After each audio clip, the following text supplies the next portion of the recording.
Gruesome Magazine. Hello once again, I'm your host Doc Rotten, and this is Gruesome Magazine, where we review the very latest in streaming and video on-demand horror movies. Each week, my co-hosts Jeff Mohr, Crystal Cleveland, Dave Dreher, Christopher G. Mohr, and I will take a look at various spooky, scary, and gory genre offerings. Tonight, we're going Kaiju. We're going to review Monarch, Legacy of Monsters, streaming now on AppleTV+. Tonight I'll be playing the part of Crystal Cleveland. Ah! Well, you've got some big explaining to do. Yeah, I'm not sure that's going to work, Cat. I don't know. I'm just... All right. Well, before we get into things, let me introduce the crew, starting off with the one and only Jeff Mohr. Jeff, how you doing, sir? I am doing great. You are indeed. Also joining us is Dave Dreher. How you doing, Dave? Hey, hi guys. Glad to see Chad here. Chad's here. Chad in a while. Yes. Good to be here. Good to be here. Yeah, so Good to see you, Dave. If everybody hasn't figured it out, also joining us tonight is our special guest host, the one and only Chad Hunt, co-host of All the Decades of Horror and a writer-director himself and a comic book artist. How you doing, Chad? I'm awesome. Awesome. You are. Yeah. You've got a big Hulk arm behind you. Yeah. He does indeed. He's standing right behind me, isn't Is he? He's right behind me. Is he making you nervous? he? Hulk's an idiot. Oh, he's standing Oh, he's right behind you, man. All right, we are going to be reviewing Legacy of Monsters, also known as Monarch, on Apple TV. We're going to give you our first impression of the first two episodes, which debuted on the 17th of November. We're going to do it as if they were one big happy show. And then we'll pick up each the other episodes as they come out. They come out weekly. We'll give you our first impressions. Those first impressions will be spoiler-free. Then we'll get into a discussion about the film, and there are spoilers to be had. And then we'll wrap things up with our score 1 to 5 and our favorite scene. Oh boy. And we hope you enjoy not only this review, but many others that we have on the site. If you do, please hit the like, subscribe, share with a friend buttons. Every click helps us find another horror fan just like you. You can We need friends. You can see we rehearse this.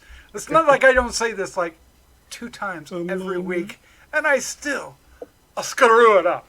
All right, let's get looking at the card and move on. All right, because here's where it's going to get really embarrassing. All right, Monarch, Legacy of Monsters, 2023, available streaming on Apple TV Plus beginning November 17th, 2023. The synopsis for the first episode, titled Aftermath. Cate travels to Japan to get answers about her father and uncovers a shocking secret. Keiko, Lee, and Billy pursue a theory about Titans. Episode 2 is titled Departure, and it says Monarch closes in on Cate, Kentaro, and May as they try to track down a key individual. Keiko, Lee, and Billy stumble on a major find. Cue music. All right, it's directed by Max Shackman, written by Chris Black and Matt Fraction, and story. I forget what the actual title is, but it also has Mariko Tamaki. The cast includes Anna Sawai. That's not how you pronounce it. Kirsey Clemens, Ray Watabe, Mary Yakamoto, Anders Holm, Joe Tippett, Wyatt Russell, Kurt Russell, Takahiro Hira, Oyoko Kudo, and John Goodman. I think the only one you got right is John Goodman. Nah, I got a couple. Russell. I got a couple Russells in there, pretty close. I think I did pretty well on all. Not the too first bad. name. Not too bad. Well, I think you had a typo there. It's Kyoko Kudo. It's, the name starts with a Q. Oh, it is a Q, but it does look like an O. But yeah, it's a Q. Okay, Now that you say it, there's like a little. Well, it looked like an O to me. Too. Yeah, so it's the typeface. We'll And I read it as an O. So there you go. So there you go. All right, let's find out what our first impressions are. As my face turns red from embarrassment. All right, Jeff Mohr, you're up first. What was your first impression of Monarch, Legacy of Monsters? And are you a Kaiju fan? Well, Tell the truth. I am watching. I am a kaiju fan of the serious kaiju films. I'm not near as big a fan as you guys are of the what I would describe as the silly kaiju movies from the late 60s and the 70s, but they're fun. You know, it's fun when you watch them. But anyway, so this is more of the serious kaiju kind. And yes, I was psyched about this. I watched the 4 previous movies in this sort of Monarch cycle just to kind of get up to speed. Did you? Oh, what man. we were supposed to know about Monarch and to see if they were being true. And besides, Nick Gadman online called them silly nonsense. So I had to watch him and see if he was right. Was he? Some of the time. I think the first 2 are pretty good. Godzilla and Kong Skull Island are pretty good. Then there's some odd stuff goes on after that. But anyway, they're still good. So it's going to be hard to talk about this without spoiling something right off the bat, but I'm enjoying the hell out of it. They're running multiple timelines. So for the most part, it's been 2 timelines per episode, I think. One in the 50s and one in around 2015. And they're releasing little bits of information that help fill in the gaps about the relationships and stuff, and that's cool. I didn't know who that guy was that came out of the jungle for quite a while with the camera until they started talking. The main thing that tied it all in. I mean, he's like the main. He is, and I didn't know who he was. In the first episode, they start right off with him being there, and I didn't know who he was. Had you not watched Kong Island yet, or? I watched all of them.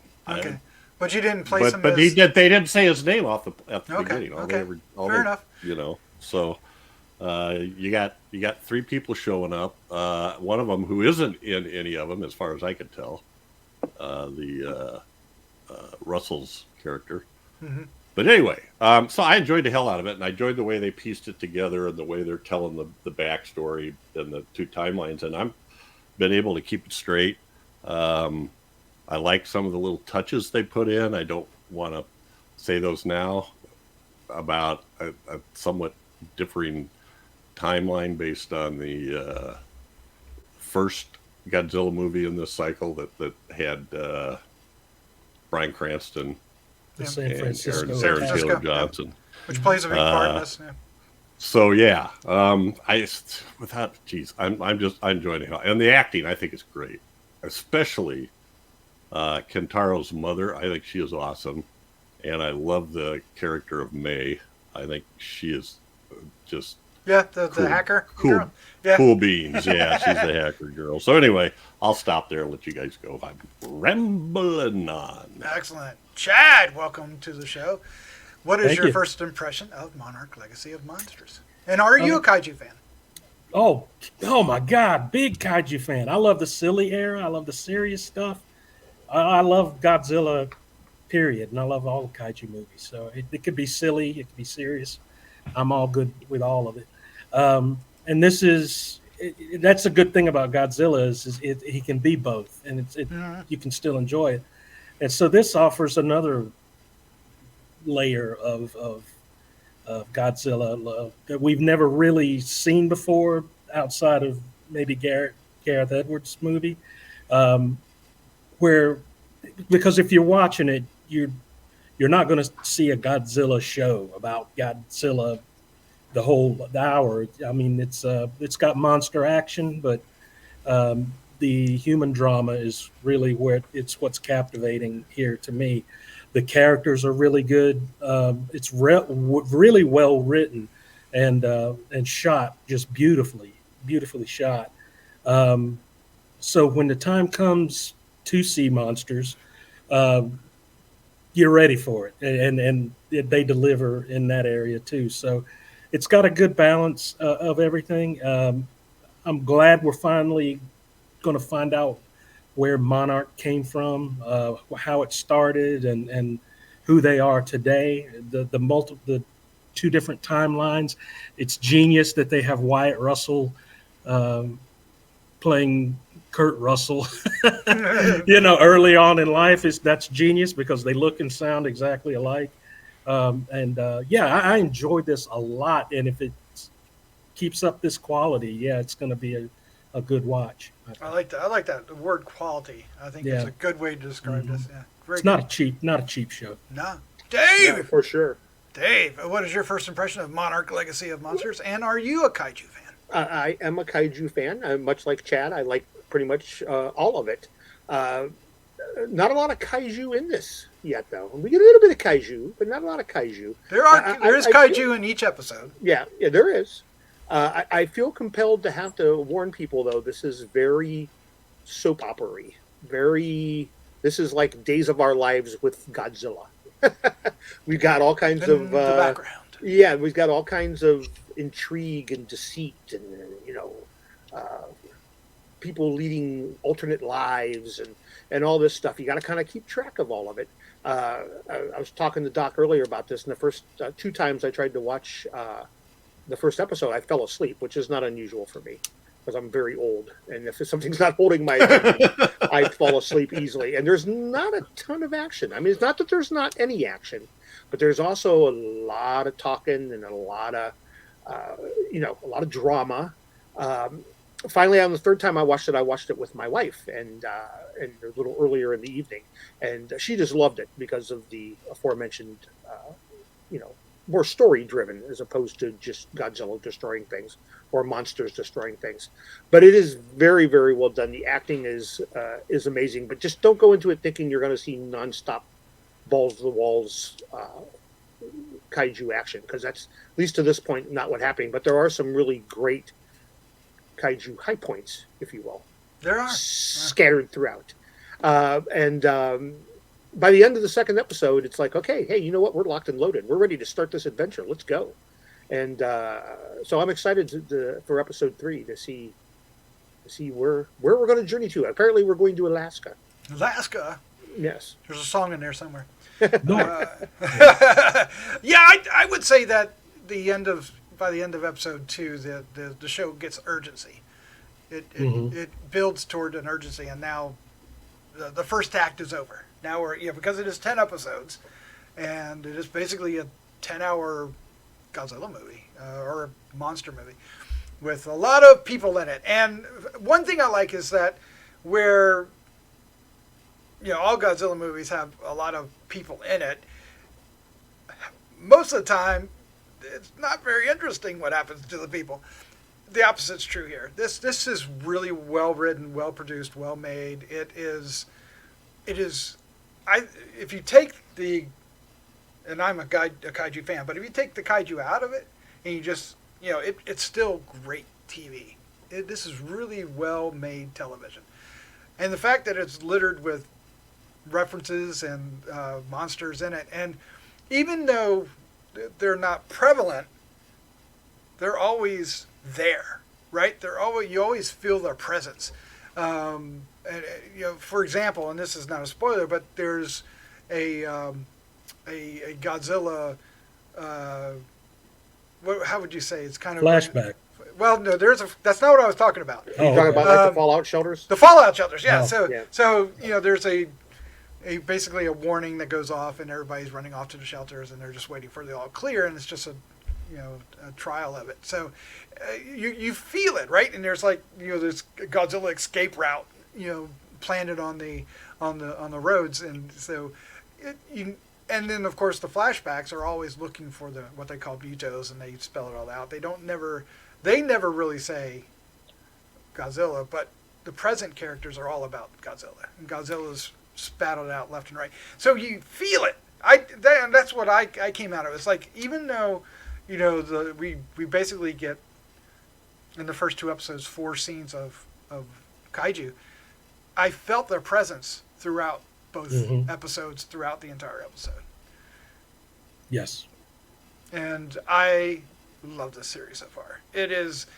I was a little worried, a little like, is it going to live up? And it exceeded my expectations. I really think this is great, and I hope it stays that way. And the casting is part of it. I like all the characters. I like how they interact. I like how they're related. I like how the John Goodman character is tied to both the past and the present through the storyline. The John Goodman character from from Kong Skull Island, which is really interesting, is that this is Godzilla's on the poster, right? But it's the Kong movie that really ties them together. Yeah. So I love that aspect of it. And having Kurt Russell and Wyatt Russell, that casting had me excited from the time they announced it, and the fact that they're playing the same character decades apart, even though I think it's a stretch how far the decades are pushed, but even with that, I think it's just marvelous. It's cool. I mean, they I don't know about you guys, but were you trying to figure out, like, is this just how does Wyatt Russell actually just literally sound like his father, Kurt Russell, or is he doing a imitation of him? He actually sounds like him. If you've watched him in other movies like Overlord and stuff like that, he sounds like his dad. I mean, I think I catch myself sometimes. Every once in a while, I'll hear something come out of my mouth and go, "Wow, that really sounded like my dad." It had the right inflection and all that stuff. I just think a lot of us have that. Godzilla's creeping around everywhere. Yeah. Oh, I hope so. But I think I think yeah, maybe a little bit of both. Because there were some times when it was just like it almost felt like he dubbed. It was so sounded like him a couple times. But if you've watched him in other stuff like Falcon and Winter Soldier, where he played U.S. agent, and Overlord movie, his voice. Especially when his voice is raised and he's talking real loud. Yeah, when he's animated. Yeah, he sounds just like his dad. Yeah. And when he's authoritative too. Also, when he's like, there's a point when he pulls the gun on Billy that sounds. So we're out of first impressions. Yeah, we're in spoilers now. So. Well, so you were talking about this fallout shelter. I thought that was really cool when Cate flies into Tokyo. And the first thing that happens is they have this. Everybody stay in their seat, and they do some kind of weird misting that's spray. supposed to feels very COVID, right? Decontaminate them from in case they're carrying any Muto spore or something. I don't know. So then they had on the walkways there was symbols that said Godzilla evacuation route. Yep. And then, like you said, they had the drills. There was the Godzilla Muto drills where the siren goes off and they all go hide in the shelters. And it all makes perfect sense. Yeah. It does. And because this is 1 year after what they do call it, and they call it G-Day. Yep, that's when Godzilla attacks. Godzilla Day, when Godzilla attacked San Francisco in the former movie. So anyway. Yeah, and it's really interesting because they used that scenario to bind our characters together, because they met the brother and sister, if you will, and the other woman, right, the mom. Yeah. But they didn't get along. But this event, when they do the fallout shelter thing, actually kind of breaks down that barrier, and you can kind of see a relationship building. And I thought that was really well done. Well, and that's something too that you don't. They tip it off in the credits. I didn't realize that John Goodman's son was gonna have two families.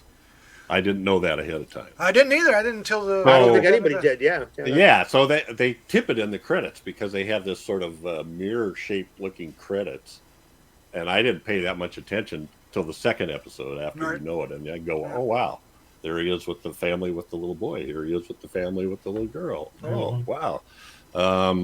So he's got a family in Tokyo. He's got a family in San Francisco, I guess.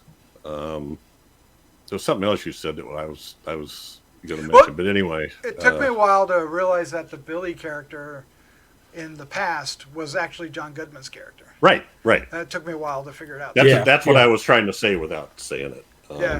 All they did was call him Billy, and I'm like going, what? And then I think maybe I saw his name patch or something. Eventually, they start bringing out the last name Rada. Now there was one Randa, thing right? after having just watched the other movies. There's one thing that took a little connecting because in Kong Skull Island, John Goodman's character, William Randa, gets eaten by a skull crawler, right? Mm-hmm. Yeah, he doesn't make it out of the movie.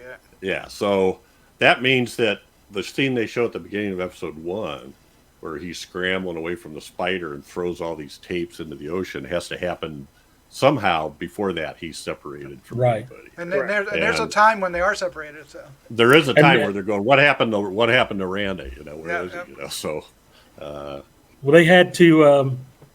I mean, he thought he was going to buy it right then. Right. He did. It looked like he was going to. So he throws the bag into the ocean, and then he kind of looks regretfully after the monsters go fight in the other direction. He just kind of standing there going, "Oh man!" He's like, "Shit." Well, to be fair, he didn't know the crab monster was going to come up out of the ground. So at the beginning of the show, we get two kaiju right off the bat, off of Skull Island because they're on Skull Island, and we get the spider again, which we saw in the movie, but we didn't see the crab, and that was a lot of fun. That was just a lot of fun. Oh, yeah. And the spider looked great. It was masquerading as a rock surface and ran over. And it's great to see them fight and just when they were fighting, they didn't even care about John Goodman's character. They just kind of flopped off into the. Well, it's interesting to me too how in episode 1 they're in the past time frame. They're in 1959, and Wyatt Russell and the characters of Keiko and Bill Randa already know each other. They all know each other. And they're talking about that they're about to make everything they've worked for worthwhile. And then in the second episode, those scenes are in 1952 when they first met. Earlier, so 7 years even earlier. Which is kind of cool. Then you get to pick up how they actually met and how he was assigned to guard them, and when he found the USS Lawton, which he talks about in Kong Skull Island. So, because he was the only survivor of that ship. So. Right, and they find that ship and they showed the claw mark that they showed in the movie. So on the side of the ship. So. Yeah. That was an exciting scene when they're in that and all the stuff's happening, and all the goo. The claws just coming through the hole. Yes, but it looked like it was Godzilla claws. When I was like, oh, is it? But it wasn't. Was the goo that those people were stuck in? That there was another creature loose on the ship that was doing that, though, right? Well, I think it might have been. That we didn't see. I think it was Offspring. Okay. But we haven't seen who it was. Yeah, they didn't really tell you what it was, but whatever it is, it's got a hell of a lot of snot. Yeah, it does. some kind of fluid. But we do get to see a Godzilla scene, which is it plays on the scene from the Godzilla movie, the one that first came out. Who did it? Who did it? Chad, right? Gareth Edwards. Yeah, Gareth Edwards made where it goes through the bridge, but we see it from a different perspective. We see new footage of Godzilla, and it gets kind of dark. I mean, not all the kids get off that bus. I don't know if you noticed that. No, they don't. And but it really establishes with that short little scene the trauma of that. Yeah, it really did the work because we don't really get another shot of Godzilla after that for the first 2 episodes. But like we said, you feel Godzilla's presence throughout all the 2015 scenes.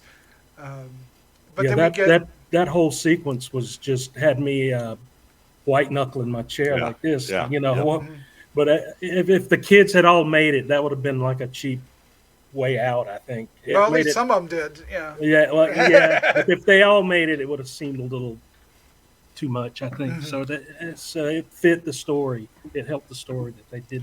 Well, I don't remember where some of the action takes place in Alaska in Godzilla King of the Monsters, the movie. But that feels like a tie-in that their father, Hiroshi, Bill Randa's son, went missing in the middle of Alaska, basically. Well, didn't they have a big fight with Ghidorah and Godzilla there? Yeah. Oh yeah, they had a huge fight in Alaska. I just couldn't remember if it was. I felt like it was more on the coast or something, but maybe it was internal. I don't know. Of course, that would be Interior. after the show. So. Yeah. Right. Yeah. The show takes place, 1 year after Edwards films? 1 year after Godzilla Day, but if you say timelines are when the movie came out, it'd be like 4 years before Godzilla King of the Monsters. Yep. So, it's interesting in that respect too, because I hate it to be the opens up. continuity person on this one. Good Oh Lord. my God! Right? Oh Lord! Because there's strands everywhere, but it's also part of the mystery, and that's what really drew me in, along with the characters. Was they find the tapes. The tapes are locked up in the son's office, right? Or the father's office. The father's office. Not Randa's son, but not the grandchildren.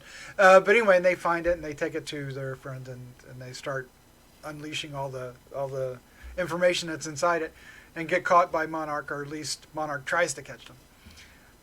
And just as it's kind of piecing all the things together, first it starts, are they really? Does he really have a stateside wife and a Japanese wife? Yeah. Is that really what is happening? And they establish that, and they're both bitching about him never being around. I know, because he wasn't was with vacant either from one. both of them. Yeah, it wasn't.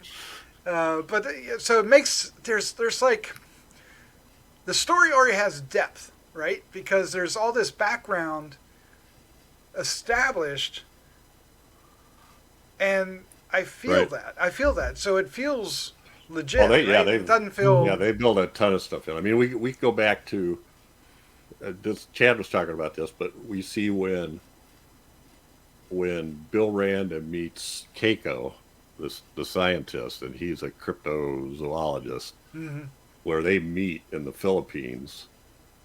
You see that, and over that 7 years, they're Monarch. They're the ones that started Monarch.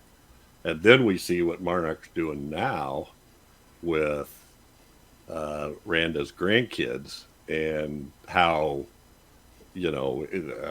institutions like that get out of control. Yeah. So I've got kind of a theory, that the title kind of plays on that. I think the ultimate legacy of Monsters is going to be how corrupt the organization has become, and not so much the monsters, not Godzilla. It's going to be, Monarch political run amok. Well, it even seems like there's like as often happens, there's like a shadow organization, a deep state organization inside Monarch, because when they tell the one guy about somebody's messing with these encrypted files or something, and he's had orders to tell some certain person, he doesn't tell him. Right. No, he doesn't. He says no. He gets the hell out of there right away. So that's an interesting thing too, to see why. And it's interesting to note, or to think about how much he's really trying to help them, so Monarch doesn't find out. You know what I mean? Like, is he because? Oh, Tim. Tim. If he's really trying to help them, so Monarch doesn't find out about it and do something about them, or if he's just wanting the glory for himself, he doesn't. Well, I felt like it was CYA, but you know what I mean. Well, it does. And actually, you're making a good point, because he's acting in a way that sets off your spidey sense. Yes, because he just he knocks on the door. We're with a government agency. What government? And then he just barges in. He tries to talk his way in, but in the end, hey, you're going to do what we tell you to do, and just forget about anything else. And so, and of course, these these kids are not going to do what he tells them to do. I guess they're not really kids, young adults, maybe. Yes. Yeah, you're young Yeah, adults. well, I Early don't think 20s. I don't think Kurt Russell's going to play by the rules either. So No. Well, Kurt. No. Yeah. Well, so he's in the asset. He's in the secure asset management management. facility with an ankle bracelet on and spy cams all over the place. I like when she finds it and she's looking at it's in the tree. I love his introduction because we don't get to see him, Kurt Russell. We see a lot of Wyatt Russell in both episodes, but Kurt Russell isn't introduced till I guess halfway through the second episode or so. Yeah, and it is such a great introduction as they go into the room. It's kind of clear towards the end. Yeah. What does he say? He says something like, "Well, it's interesting because he does." You're tipped off to there, and it's not quite like they show up at this thing that looks kind of like a temple. There's a guy out there raking the sand garden. Yeah. But he's looking at him like he's keeping an eye on him, which is not what a normal guy would be doing. And they go inside. They say, "Yeah, he's back there." They go in there. "Hey, you're so and so," and he says.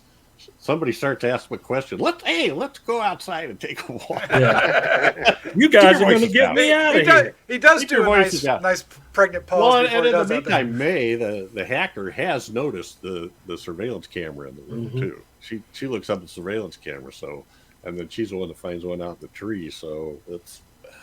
And then he cuts his thing off and said, "You got about 60 seconds to make a decision." Yep. And that's how it ends for that particular set. Yeah. So, and the first episode leaves our what does he say? Past heroes in a bit of a dilemma. But then when we come back to them, they go back to 52, and we don't know what's happened to them.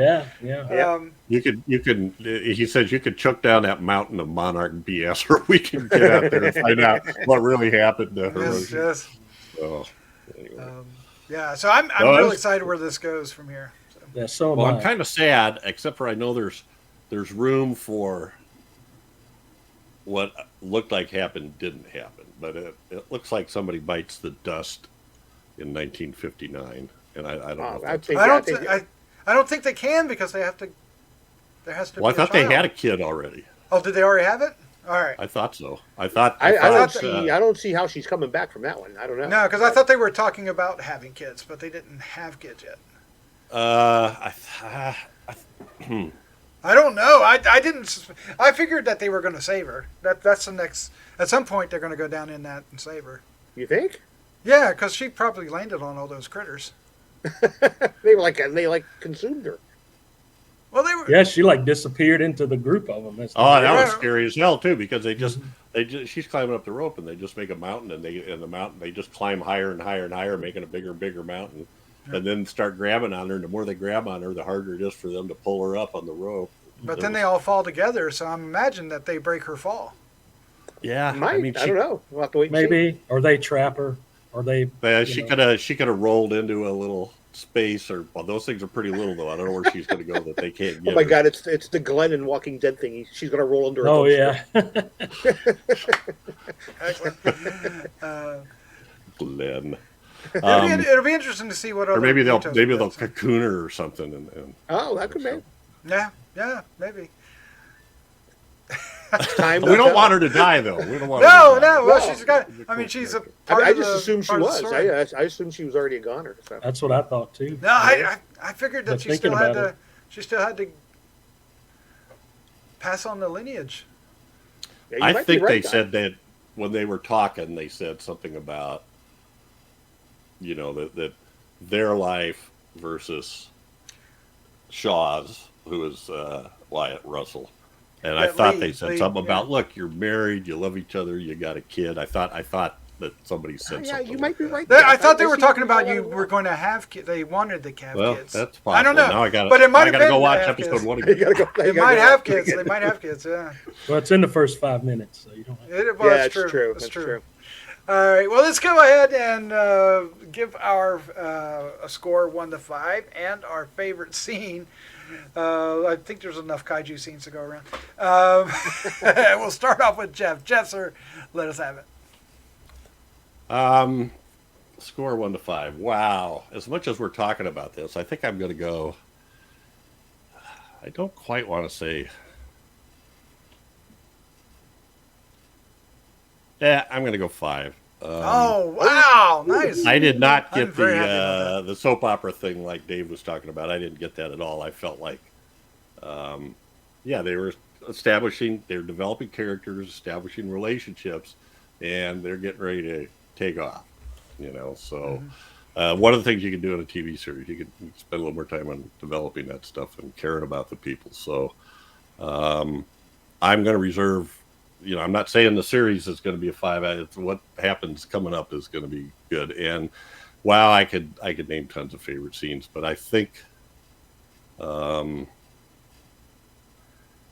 going to leave the one to one of you guys. So I'm going to take when the Muto comes out of the ship and yes. does a loop around the valley and then lands on the ship and rears up and gives a mighty, Muto scream or Kaiju scream. It is a dragon. I got goosebumps, and I could also say at the beginning of episode 2 when the background music is Hound Dog by Big Mama Thornton, and it was the year that it came out too, 1952. Oh, was it?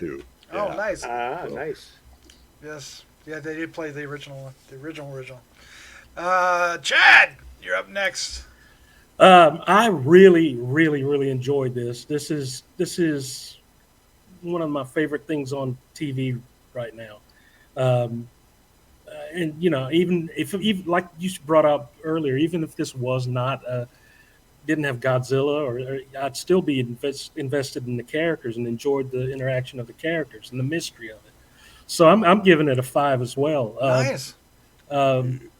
I enjoyed it a lot, and my favorite scene is Bill Randa at the spider versus crab fight. Oh, it was so good, just right? it was just it was just amazing. I don't think John Goodman can quite move that quickly between legs of giant critters, but in real life. But I'll give it to him here. But yeah, that's my favorite scene. Yeah, it was great to see him again, though, wasn't it? Yeah. Mm-hmm. Yeah. I felt like that was pretty realistic though, because he was running like an old man with stiff joints and stuff. He wasn't. He like, was indeed. Yeah, I don't think he could do it any other way. Nimble and shit. Yeah. Well, I mean, they could have put somebody else in there and CGI'd it or something. Yeah. So they kept it realistic. Yeah. But again, it was great to see him again. Dave, give us your score and favorite scene. I'm going to go a little bit lower, 4.25. I'm still maintaining my my soap opera thing as the Kaiju turns. But, As the Kaiju turns! But it works. It does work. It really does work, especially in the second episode. You definitely end up getting very invested in these characters. And, you really do. It just, if you're going in dry and you don't know to expect it, you might be a little taken aback by the fact that there's just so much drama going on. But it's good drama. Favorite scene is actually one of those dramatic moments for me. I really like the scene when the alarm sounds and they have to go down into the subway tunnel, and our lead girl has the little PTSD moment, and like starts freaking out, and just the reaction of I don't know what you want to call her, the lover, the other mother, whatever. Yes, whatever the other mother. The other mother is good. And how she just embraces her and comforts her, and Oh, she's great.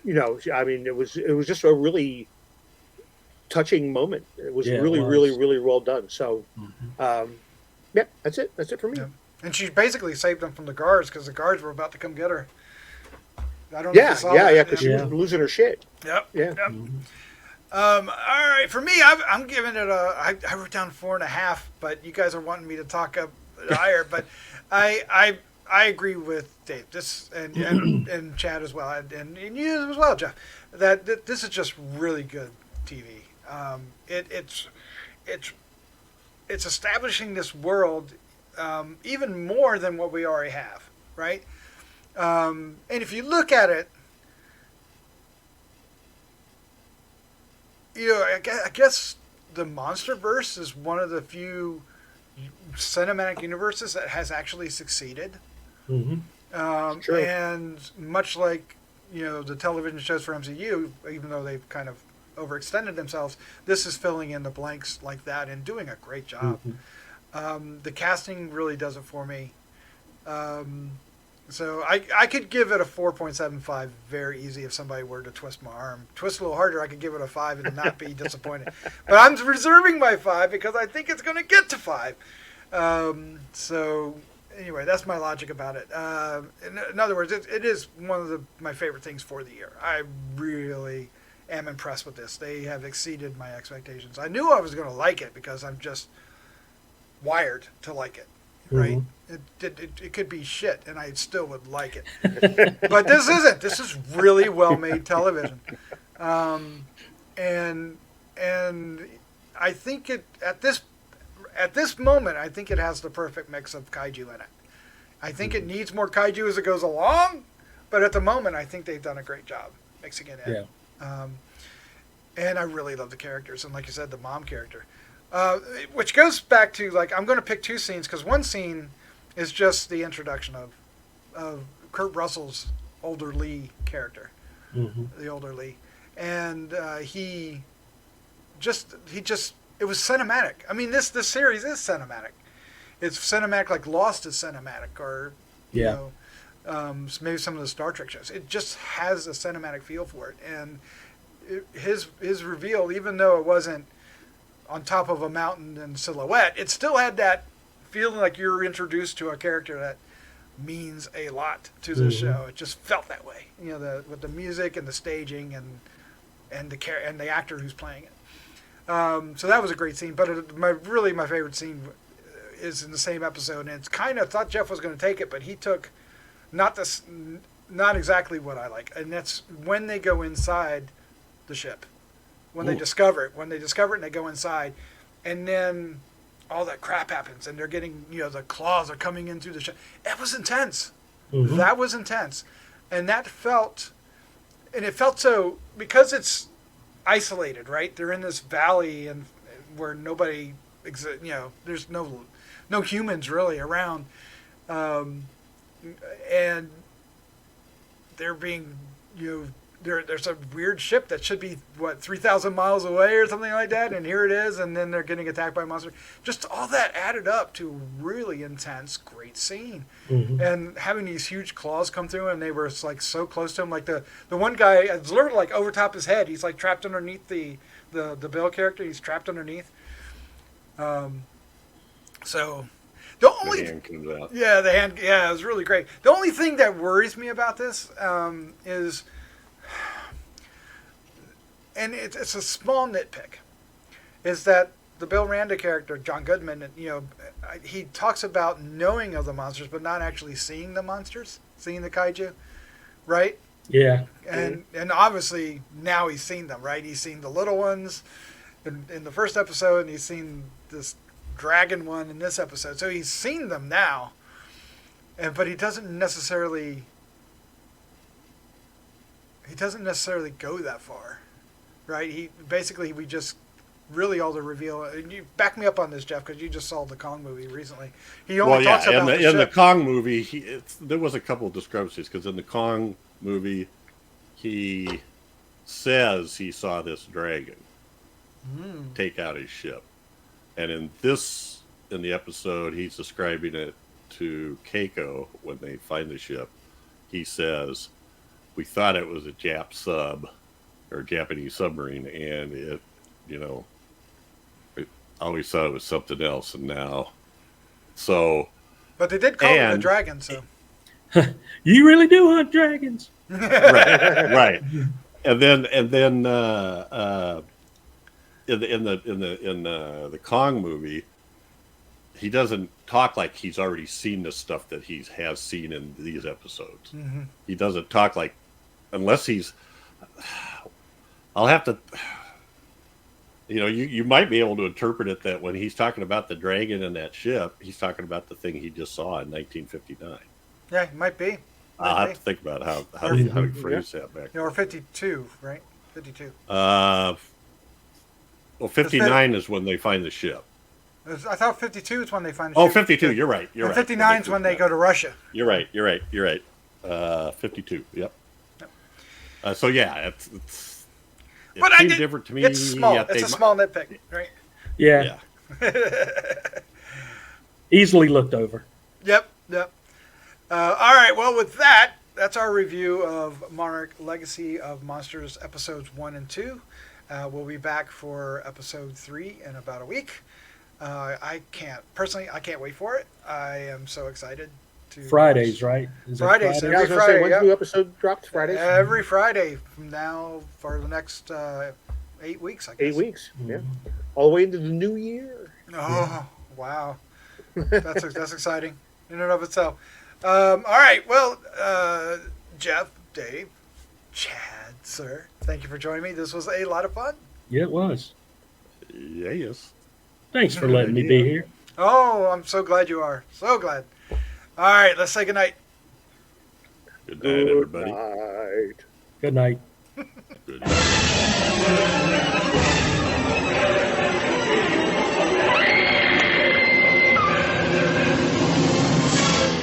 Gruesome Magazine.